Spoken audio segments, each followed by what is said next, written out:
जुन्नर तालुक्यातील बांगरवाडी या गावातील माजी सरपंच नारायण गंगाधर सावंत या शेतकऱ्याने आपल्या आंब्याच्या शेतात पशुपक्ष्यासाठी पाण्याची व खाद्यांची सोय केली आहे।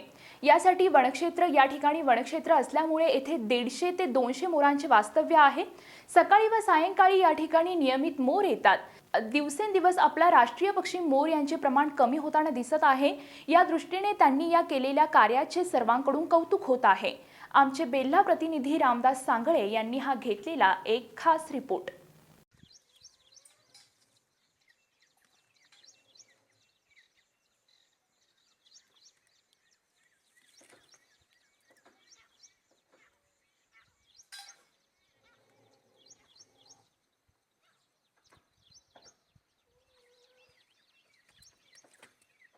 इथं 2-3 वेळा इथं चक्कर टाकायची।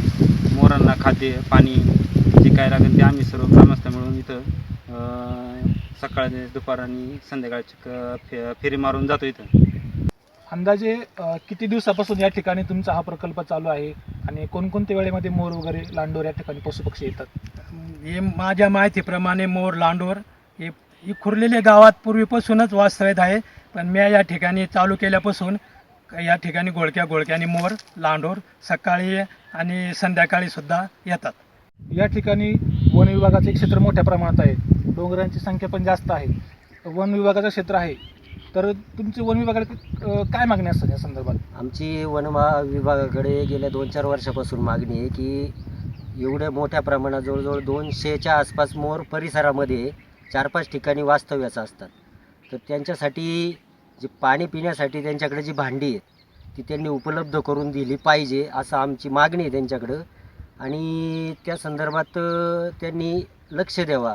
आणि इकडे कसं आहे, मोरांची संख्या आम्ही लहान असल्यापासून एवढ्या मोठ्या प्रमाणात आहे, तर त्यांनी जर त्यांना खाण्यासाठी धान्य पुरवलं आणि अजून सोयी जर उपलब्ध करून दिल्या तर निसर्गाच्या दृष्टीने पर्यावरणाच्या दृष्टीने मोरांची संख्या अजूनही वाढेल आणि त्याचा लाभ सर्वांना होईल अशी आमची अपेक्षा आहे। मोराचंही वास्तव या ठिकाणी मोठ्या प्रमाणात असतं। अंदाजे किती मोर या ठिकाणी असतील? या ठिकाणी आमच्या परिसरात या ठिकाणी तर 150 ते 200 मोर लांडोर आणि त्यांची पिल्लांचं वास्तव्य आहे। आमच्या इथं तर आहे, पण अख्ख्या बांगरवाडी परिसरात सुद्धा ठिकठिकाणी छोटे छोटे म्हणजे कंपाईनमान ते असतात। लांडोर मोर आणि ससे कोल्हे असे सर्व प्राणी या दऱ्याखोऱ्यातले इथं येऊन पाणी पितात। हे तुम्हाला त्यांच्या पावलावरून समजत असेल। आपला राष्ट्रीय पक्षी समजला जाणारा मोर, या मोराची संख्या दिवसेंदिवस कमी होत चाललेली आहे। बांगरवाडीसारख्या गावाच्या ठिकाणी नारायण सावंत या शेतकऱ्यांनी चांगला अनोखा उपक्रम या ठिकाणी राबवलेला आहे आणि मोरांचं संरक्षण करण्याचं काम त्यांनी केलेलं आहे। मोरांना खाद्य आणि पाण्याची व्यवस्था केलेली आहे। मोराबरोबर इतर पक्षी या ठिकाणी येतात आणि पाणी त्या ठिकाणी पितात। हे अतिशय जुन्नर तालुक्यामध्ये चांगलं काम या ठिकाणी नारायण सावंत आणि त्याचबरोबर गावकऱ्यांचंही आहे। व्हिडिओ जर्नलिस्ट पोपट बडेसह रामदास सांगळे, आपला आवाज, बांगरवाडी।